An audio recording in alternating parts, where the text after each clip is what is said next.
o senhor promotor de justiça para que apresente as razões pelas quais acha que o réu, Pôncio Pilatos, deve ser condenado. Senhor promotor, concedo-lhe 10 minutos para a sua acusação.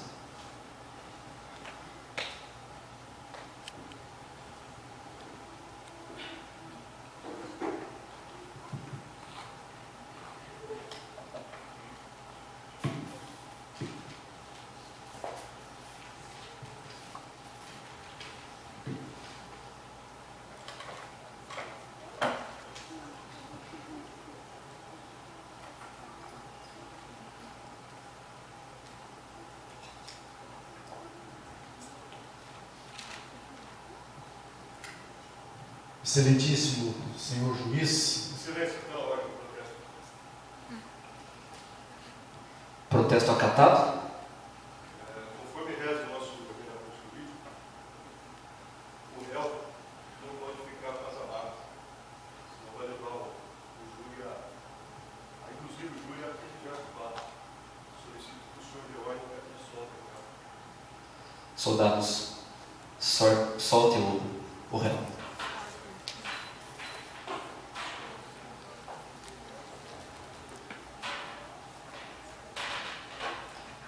Senhor promotor, por favor. Excelentíssimo senhor juiz, digníssimo representante do réu, nobres julgadores, senhor Pilatos e plateia, boa tarde.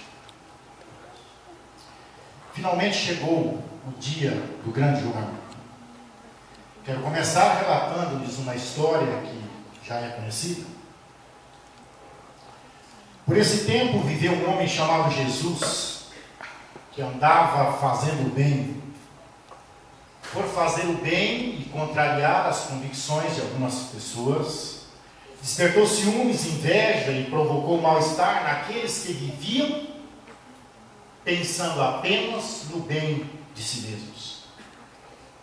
Os sacerdotes, os príncipes o condenaram à morte, mas essa condenação, para ter validade, precisava ser referendada por Pilatos.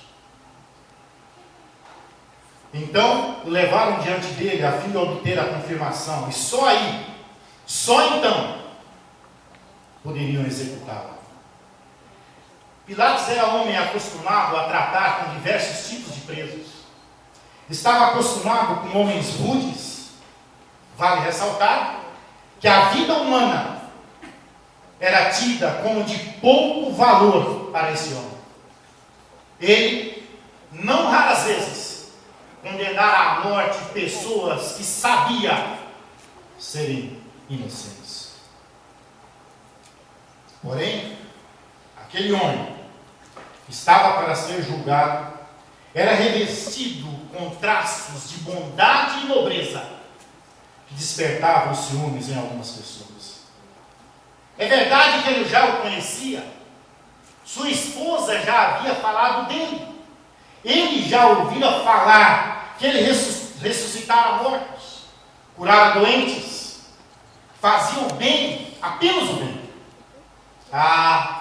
Fraco e vacilante Pilatos. A vida humana era para ele de nenhum valor. Já havia condenado outras pessoas, mas era preciso a sentença dele para dar validade à condenação. É bem verdade que Jesus já fora levado a ele condenado, mas aqueles que o condenavam nada poderiam fazer, não fosse a ordem de Pilatos. Fraco em poder moral, poderia perfeitamente ter negado confirmar a sentença. Ele sabia que os testemunhos e as testemunhas eram falsas. A própria atitude do preso denunciava sua serenidade, sua candura, declarava-nos. Movido pelo orgulho, temia perder o trono. Contemporizou, aceitou a injustiça. Foi alertado por sua mulher que em sonhos viu as besteiras que ele estava para fazer. Interrogou Jesus, e como não obtinha as respostas que esperava, revoltou-se, e num ato de soberba, disse: não vês que tenho eu poder para soltá-lo ou mandar crucificá-lo? Vejam, senhores, o poder estava em suas mãos, a decisão era dele. Ele mesmo declarara: não vejo culpa nele. Herodes também não viu. Não vejo nele crime algum, disse ele, mas assim mesmo permitiu que fosse condenado, fosse açoitado, mas continuou com o seu caráter. Na verdade, lavou as suas mãos, mas continuou com o seu caráter manchado pelo mal, pelo orgulho, pela injustiça, pelo ódio e preconceito. Preferiu transferir uma responsabilidade para o povo que era exclusivamente sua. Estava convencido de sua inocência, mas a entregou à turba furiosa e insana, deixando-o à sua própria sorte. Devo lembrar-lhes, nenhum homem jamais teve tanta responsabilidade em suas mãos como aquele que condenou à morte infame o Filho de Deus. Pilatos sabia que Jesus era inocente. Sua covardia foi maior e demagogicamente deixou que o povo escolhesse. Mas Pilatos tinha autoridade para libertá-lo, tinha autoridade para inocentá-lo. Não fez por medo, por covardia e até mesmo pelo medo de perder o trono. Sabe, o pior homem é aquele que, tendo as maiores oportunidades, não tem convicção pessoal para aproveitá-las. Foi omisso.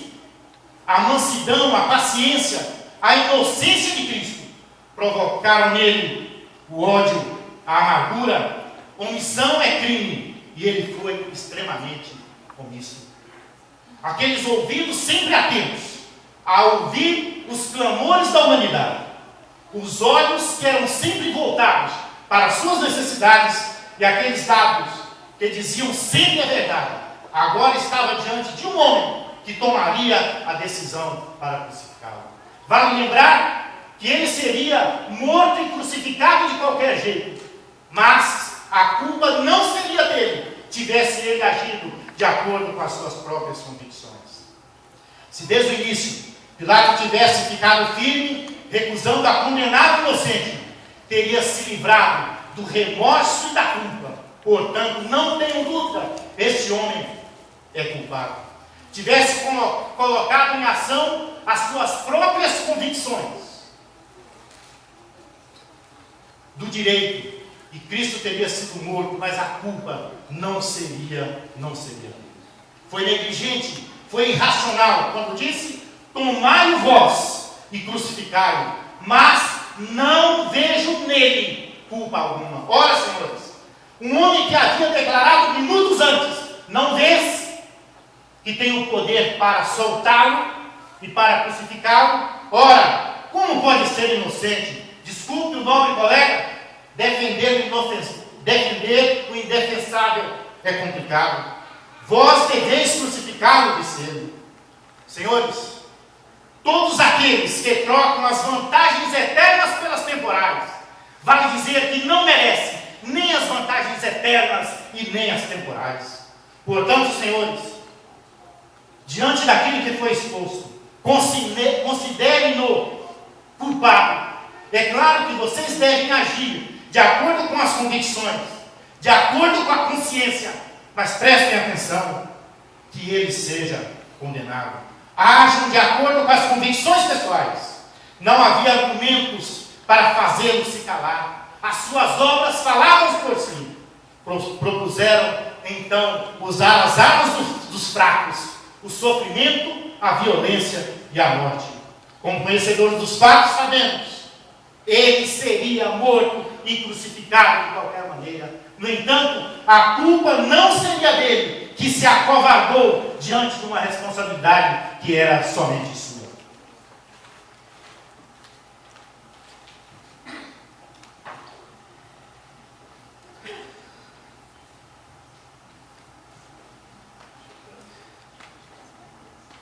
Passo agora a palavra ao senhor advogado de defesa.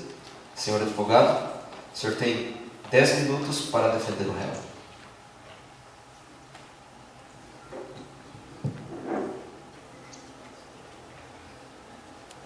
Excelentíssimo senhor juiz de direito, Alan, nobre membro do Ministério Público, senhores jurados, boa tarde. Como sofreu, né? Como sofreu Cristo. E hoje, reunidos aqui, nós temos que condenar uma pessoa. Será que é Pilatos o culpado da morte de Cristo?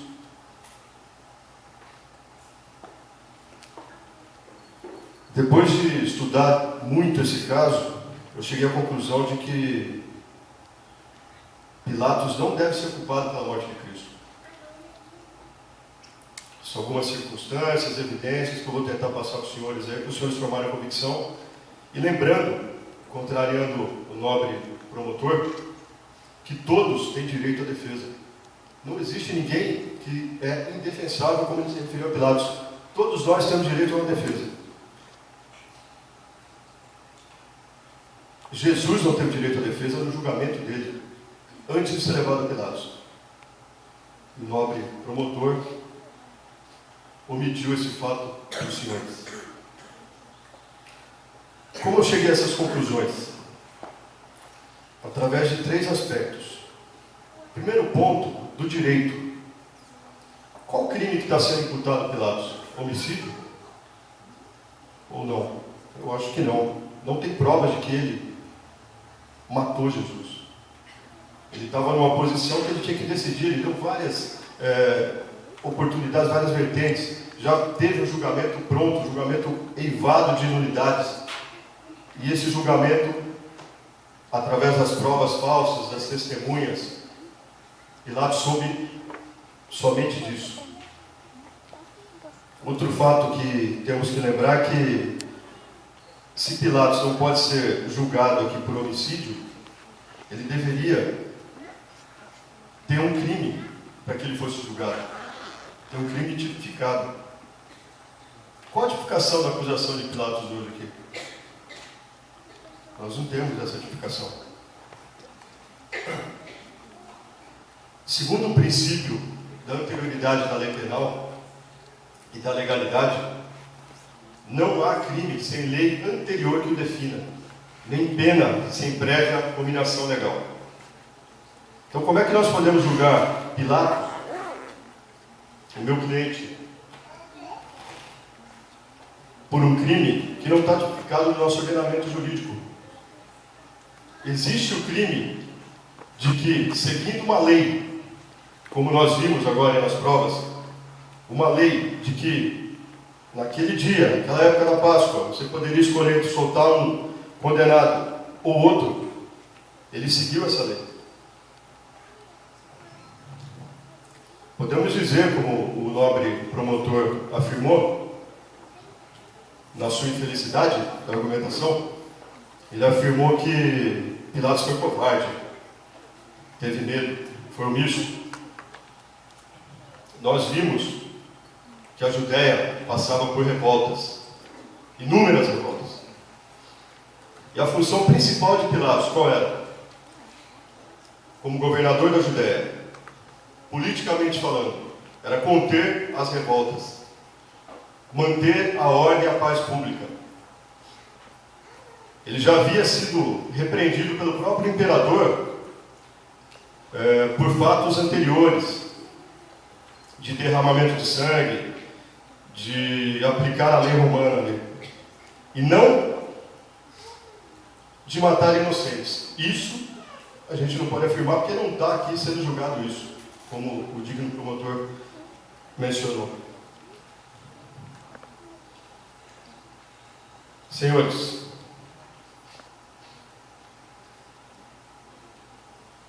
se os senhores estivessem no lugar de Pilatos...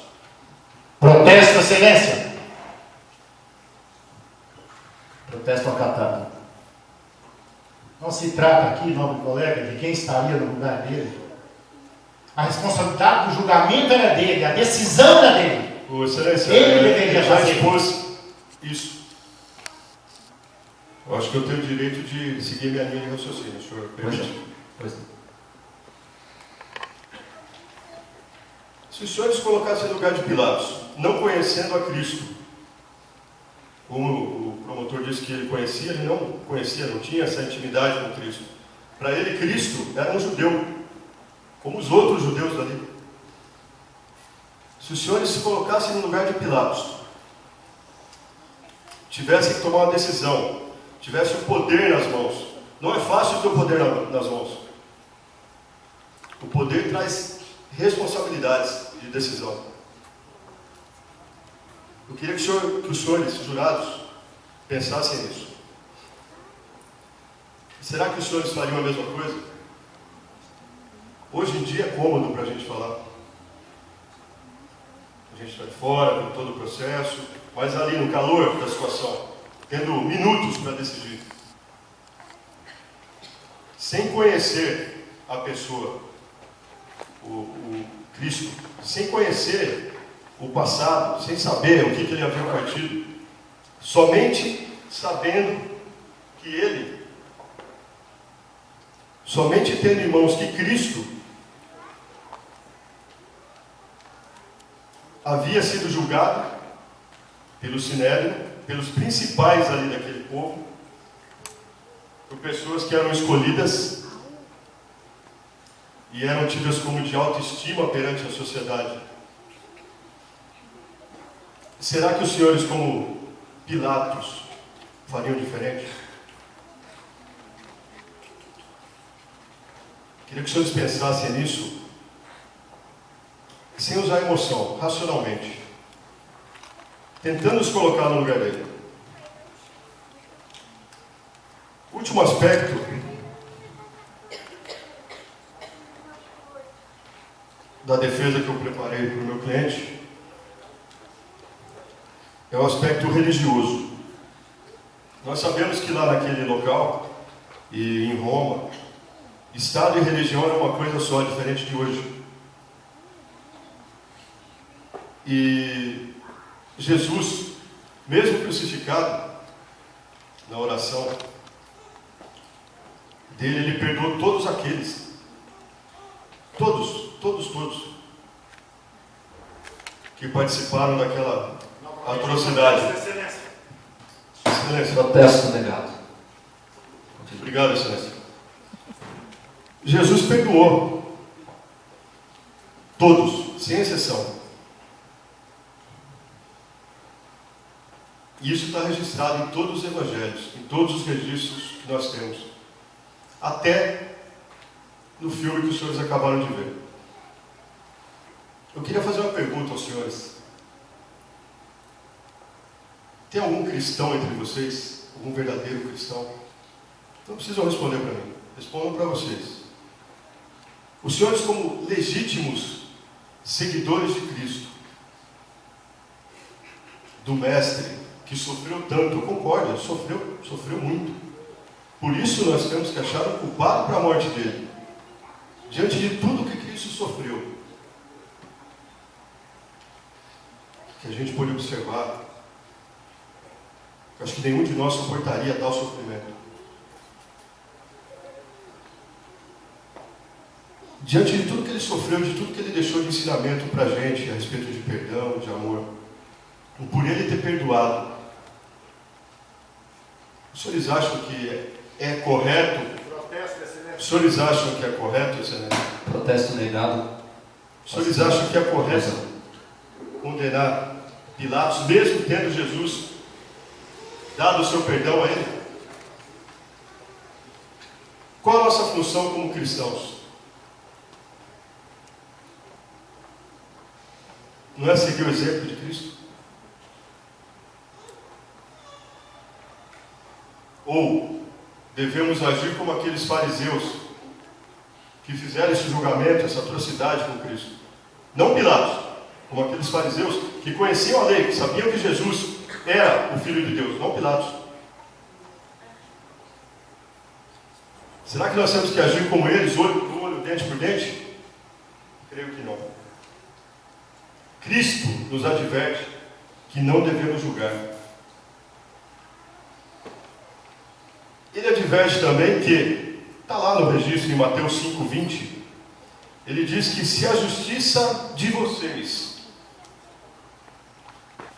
da gente, somos cristãos, não for muito superior à dos fariseus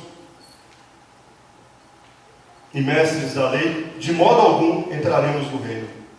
Não é para isso que a gente vive? Para entrar no reino? A quem cabe a culpa da morte de Cristo? Cabe Senhor, a mim, a Senhor, vocês. Só concluir, Excelência. Um minuto para a conclusão. Cabe a mim, cabe a vocês.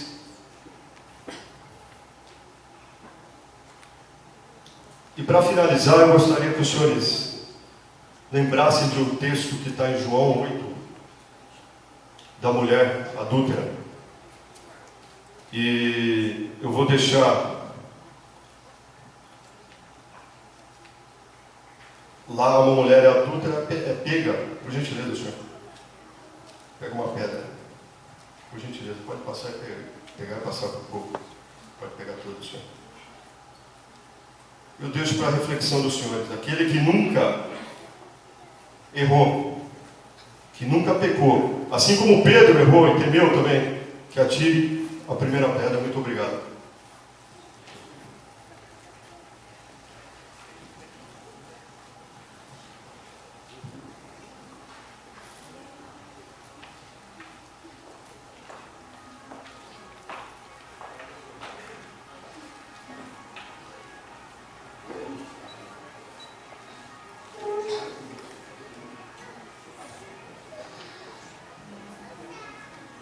Nós não teríamos réplica, mas porque concedemos à defesa 1 minuto a mais, daremos também 1 minuto a mais para a promotoria.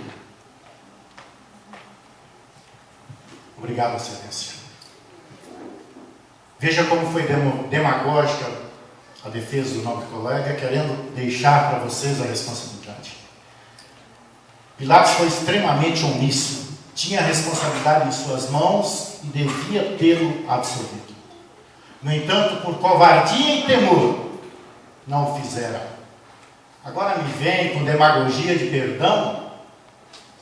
Ora, é claro que o perdão existe. No entanto, todo aquele que pratica um ato de injustiça deverá pagar por ele. No entanto, foi crucificado um homem inocente pela decisão de um covarde. 1 minuto para a réplica.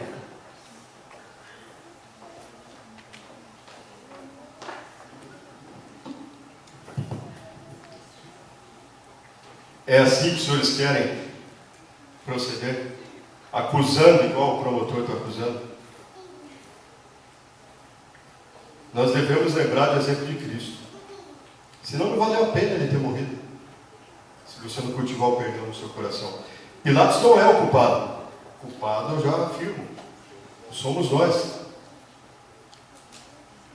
Obrigado.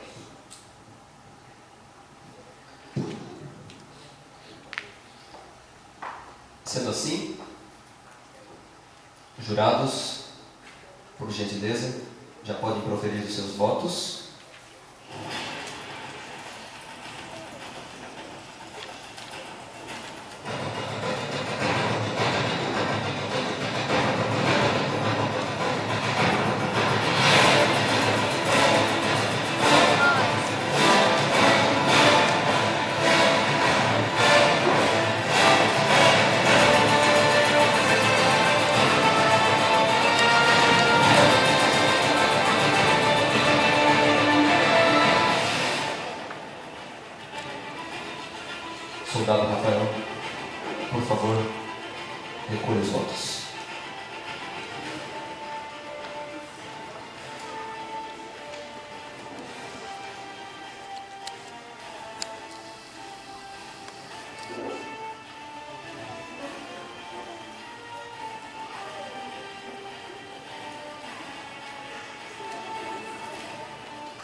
Peço que todos se coloquem de pé.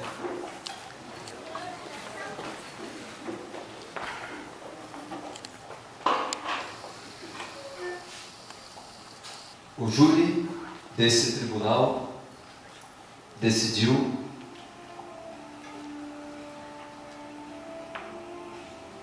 condenar o réu Pôncio Pilatos à morte. Guardas, podem levar.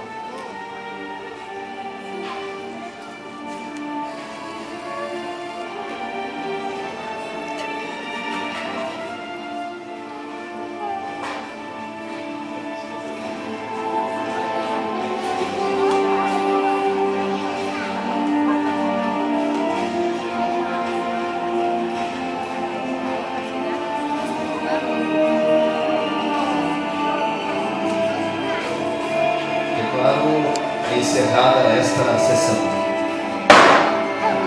Podeis nos assentar.